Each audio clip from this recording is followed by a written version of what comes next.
are so honored to be talking today to Eva Longoria Baston, the director and producer of La Guerra Civil, along with producer Grant Best and the man, the myth, the legend himself, Oscar de la Hoya. I guess just to kick things off, Eva, you present a very objective journalistic account of this really fascinating cultural rift that occurred because of the rivalry between Oscar and Julio Cesar Chavez in the 90s. But I'm curious, what was your experience of that rivalry in the 90s? Was your family super into it? It? Did they pick a side? Were your school friends, your friends at the time super into it? Yeah, I remember we had to go to it wasn't even a bar. It was like a not a Chuck E. Cheese, but one of the places that you have to physically go somewhere to go watch. And I was in San Antonio at the time, and it was huge. I just remember what I vividly remember was fights within my family about it, right? And I was like, well, aren't we for Oscar? And they were like, no.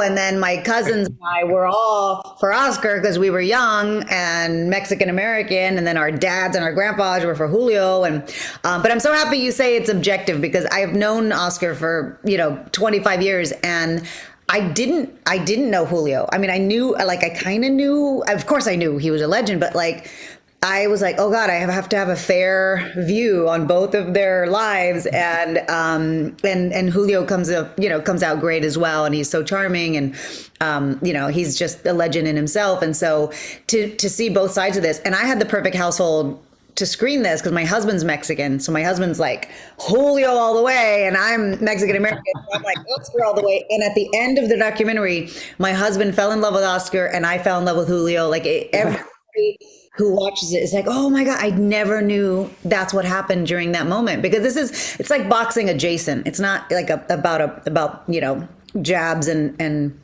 punches and stats. This is about this cultural divide and exploring what does it mean to be Mexican enough.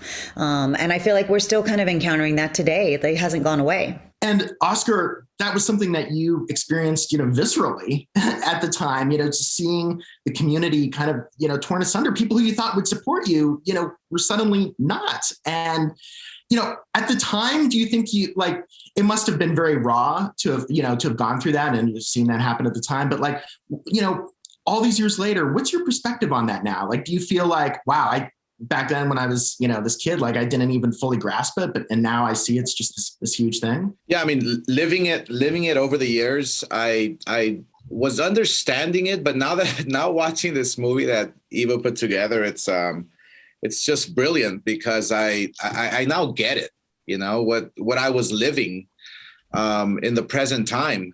This fight here with Chavez, who is like a living Mexican legend, he's a god to us, to my family, to my parents, to my uncles. And, you have this kid who grew up in LA, who represented the US in the Olympic Games in Barcelona. I grew up feeling support and love and admiration from all my family members and friends and my community and from the Hispanics here in the US. But it was the first time where I experienced a little bit of friction when I fought Julio Cesar Chavez, and I did not understand it. And it was that one time when one of my uncles, actually a handful of my uncles, were supporting Julio Cesar Chavez when I fought him. So that's when it kind of hit me like, whoa, this is not just a fight. This is actually a fight amongst our culture. Mm-hmm. So it was pretty interesting to live that moment. Oscar, was there a moment where you thought, I don't know if I want to revisit this? Did you have any doubts about revisiting the past in this way, or going back and exploring this? It brings a lot of, it does, as corny as it sounds, it does bring a lot of pain, because I started being in the public eye at 17 years old, winning the Golden Gloves and winning the Goodwill Games, winning obviously the Olympic gold in Barcelona. And so I always felt love toward, from people and support from all walks of life, from everywhere, all over the world. And so the fact that I was going to relive this and go down memory lane was I had to kind of think about this twice, because it was pretty painful emotionally, having to talk to my brother and talk to my family members. I even went down the street walking out here where I live and talk to just strangers. And the first thing they say is like, "Oh my gosh, we love Julio Cesar Chavez. He's our Mexican hero." And so just reliving all those emotions were pretty painful, but it was a breath of fresh air after watching this documentary that was well put together. I also think, like, when you see all that pain that Oscar encountered, he channeled it straight into that fight. Oh yes. You see, like, he was like a raging bull that could not be stopped. Like, he was like, oh yeah. And I love that like he just turned it into fuel instead of sitting in that pain. He's like, okay, all right, I'm not Mexican enough. I'll show you Mexican enough. I didn't know what Mexican enough was. I didn't understand that. And the way you captured it, Eva, was, I mean, it was incredible, because you can see my eyes just focused on the prize, on focusing on Chavez when I'm inside the ring, and it's talking about how, wait till the first bell rings. I'm going to show this guy what Mexican enough means, So all that energy I had, all that anger I had, it was just channeled towards Chavez. And that's exactly why I was able to perform the way I did. Eva, like, where did this idea for the film originate, for La Guerra Civil? Did it start with you? Was it, like you said, that you've known Oscar for 25 years? I guess, first off, how did you guys meet? Yeah. And then, like, where did the genesis for this film come? First of all, look what I found. Yes. 25 years ago. That's in Big Bear, right? Lost a bet, and he made me get a tattoo. And that's me getting the tattoo. That's a Big Bear. He was training for. This was after the second fight. This was like after the second, yeah. Like 1999, 2000. Latino Hollywood, specifically back then in 1998, it was small. And so it was like me, Mario, and Oscar. We were inseparable. We went everywhere together. We went to Tijuana together. We went to, Vegas. They were the Little Rascals, yeah. And so Oscar, it was this whole idea was Oscar's. Oscar was like, hey, the 25th anniversary of this fight's coming up. DAZN wants to do something. I think you should direct it. And I was like, I'm not a boxing expert. Maybe a boxing expert should do this. But I said, I don't want to do a boxing doc in the traditional form. But what I think is really interesting is exploring what, the cultural divide that this fight had on the community. And so that was the lens I brought. Oscar brought me in. He's like, DAZN, Eva's going to do it. I mean, he's the real producer of this. And credit, by the way. Huh? Yeah. Not only that, but Oscar, his archival footage, like, unlike Julio, who was a different generation, it was hard. We had to, like, really go back and find archival footage of Julio. Oscar, like you said, he's been known in the public eye since he was 17, and he has really done a great job at really documenting his entire life. And so we had footage of him sparring with Julio when he 15, and that was Oscar's archival footage. And so, this was all his idea. And then I thought, let's put this lens on it, because I think it's more interesting. And if you look at the interesting boxing docs, like if you look at Antoine Fuqua's What's My Name, about Muhammad Ali, and that wasn't about boxing. It was about his civil rights trajectory, right? That was so fascinating to me. And if you watched Champs on HBO with Bernard Hopkins and Mike Tyson, and like how these guys came out of the prison system, right? Like, so I always find like boxing has so many societal aspects to it, and we haven't seen our version of that in the Mexican community, and this was the perfect fight to see that. What do you think that people will learn about about this cultural divide, about what this says about representation, what this says, like what this has to say about, life even now, 25 years later. Yeah, I did live this. I mean, I am Mexican American. I remember Oscar holding up two flags in the ring, and I was like, "Oh my God, that's me! I'm that." People always go, "Oh, you're half Mexican, half American," and you go, "No, I'm 100% Mexican and 100% American at the same time." And so that navigating that identity is hard for our community. We're not monolithic. We are many different things. I'm ninth generation, Oscar's first generation. There's so much depth to our community. And I think, the big, lesson is the documentary starts off with how different Oscar and Julio are. Young and old and champion and up and comer and American against the Mexican and, the assimilated guy, the golden boy against the Pueblo, the guy from the Pueblo. Like there were so many reasons to create that friction and dynamic. And then by the end of the documentary, you go, oh my God, we're so much more similar. And I would love for our community to reach that conclusion in our fight, because we have much bigger fights. I mean, this is a physical fight that happened, but we have much bigger fights to have in society, access to education, access to healthcare, access to voting. And if we don't realize our commonalities, we're not going to get very far. And so I hope that's the theme that our community comes away with by watching this. So Grant, Eva and Oscar said that, DAZN had been interested in doing something about the rivalry.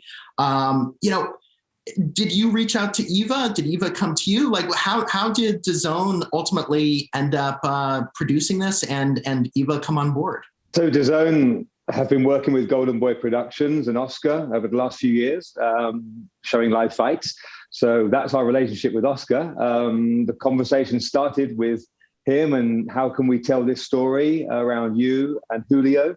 And at that time, Oscar says, well, who are we thinking of directing? Who are we thinking of getting involved to produce? And this is where we discuss Eva. And it was a very quick. And as I say, I've listened to all these discussions on this interview, and you've got everything you need if you've got a wonderful director and two amazing contributors who are two boxing legends telling two stories, one being the background of a fight and this cultural divide that the film goes into. And it's done brilliantly well. And, we're obviously very proud that it's been recognized by Sundance.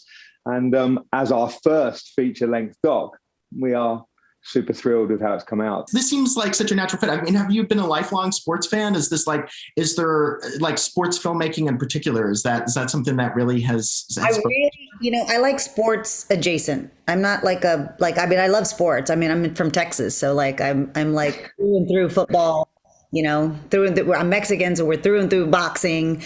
The DAZN's going to be doing something in Europe, and I'm like, I want to do that because I'm a big soccer fan as well. I love it because you have, champions and underdogs. And I mean, it's just, you can't make this up.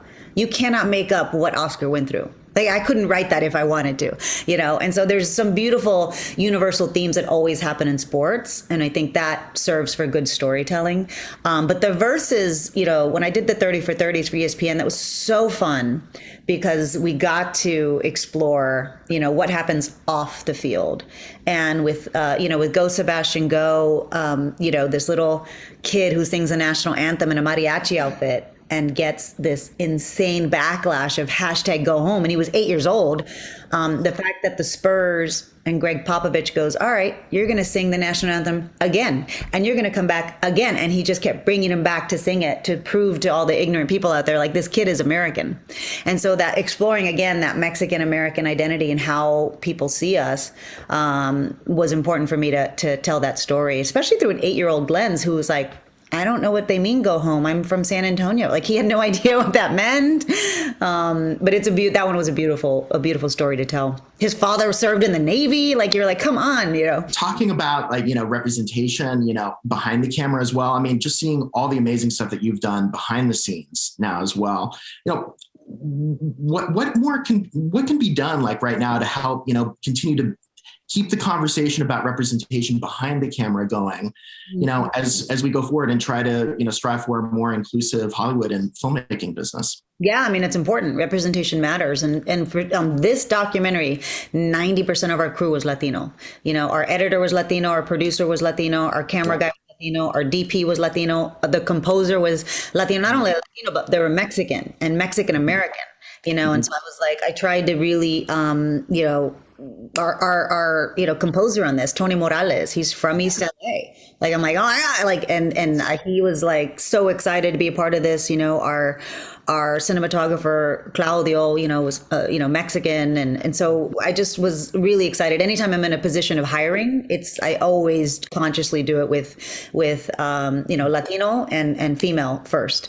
And so I think we have to continue to do that. Anytime we're in a position of power, to consciously hire people who are totally capable. We don't have that pipeline of talent, and we've got to build the pipeline of talent. People told me when I was going to direct Flaming Hot, well, she's never done a $30 million movie. Well, I haven't until I have.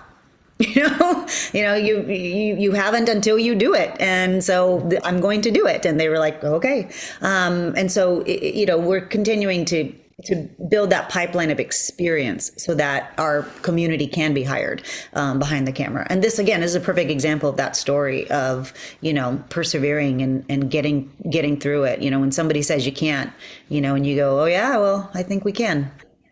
Yeah, Flaming Hot is your narrative feature debut upcoming. And like, how did that, what was the process of making that? Like, were you making it alongside La Guerra Civil or at different times?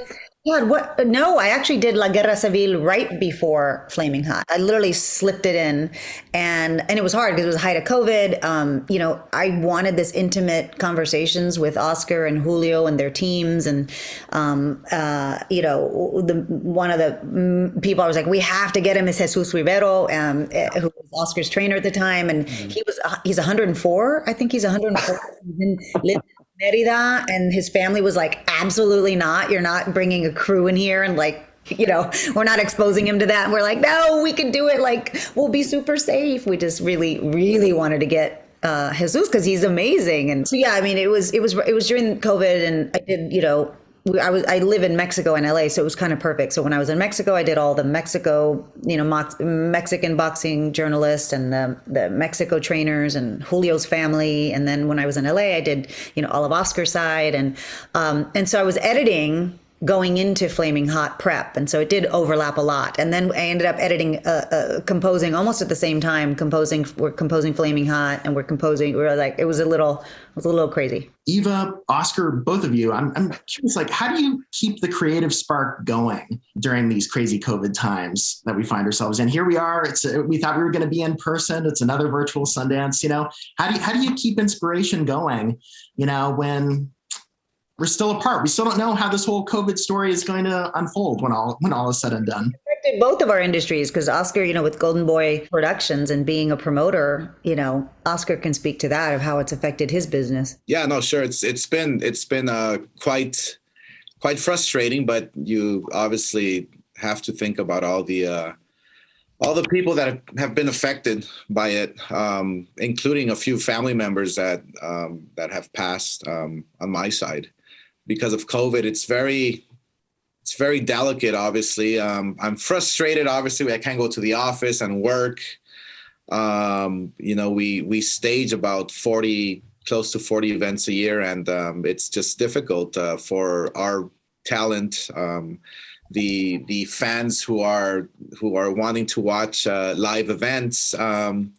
But we have to think about, obviously, the future of what it can bring to us as soon as possible. We have to just be very careful. And, it's frustrating to everybody, but yeah, let's just be very patient. That's all I can say. Yeah. And I would say for our industry, kind of similar to what Oscar's saying, it forces you to be innovative. right? Like, how do you break out of the paradigm that you're normally doing things? And for our industry, it was like, wow, oh, you can edit remotely. Oh, you can, virtually have a film festival.